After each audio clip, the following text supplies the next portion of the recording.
যুক্তরাজ্যে স্মরণকালের মধ্যে সবচাইতে কঠিনতম অ্যাসাইলাম নীতি ঘোষণা করতে যাচ্ছে দেশটির স্বরাষ্ট্রমন্ত্রী শাবানা মাহমুদ। 2 মার্চ তিনি এই ঘোষণা দেবেন।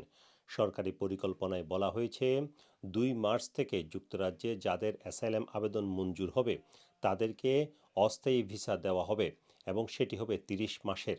এই সময় পর যুক্তরাজ্য সরকার বিবেচনা করবে অ্যাসাইলাম প্রাপ্ত ওই ব্যক্তির নিজ দেশ নিরাপদ কিনা। যদি নিজ দেশ নিরাপদ হয় তাহলে ওই ব্যক্তিকে নিজ দেশে ফেরত পাঠানো হবে। সরকারের এই নিয়ম স্বয়ংক্রিয়ভাবে 2 মার্চ থেকে কার্যকর হবে, কারণ এটি অ্যাসাইলাম নীতির একটি পরিবর্তন। এক্ষেত্রে পার্লামেন্টের কোনো ধরনের অনুমোদনের প্রয়োজন হবে না। তবে আইএলআর অর্থাৎ যুক্তরাজ্যে স্থায়ীভাবে বসবাসের অনুমতি পাওয়ার ক্ষেত্রে 5 বছরের পর পাওয়া যাবে নাকি সেটি 10 বছরে উন্নীত করা হবে এই সংক্রান্ত যে সরকারি পরিকল্পনা, এবং রিফিউজিদের ক্ষেত্রে সেটি 20 বছরে উন্নীত করা, এই নিয়মগুলো পার্লামেন্টের অনুমোদনের প্রয়োজন হবে। ফলে সরকারের এসব পরিকল্পনা এই বছরের শেষ নাগাদ কার্যকর হতে পারে বলে সরকার আশা করছে।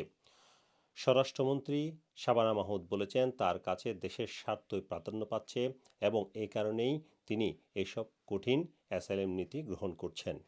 যদিও সরকারি দল লেবার দলের মধ্যে অনেকে এসব নীতির তীব্র সমালোচনা করেছেন, তবে সেদিকে কর্ণপাত করছেন না স্বরাষ্ট্রমন্ত্রী শাবানা মাহমুদ। Sarwar Hossain, RTV, London.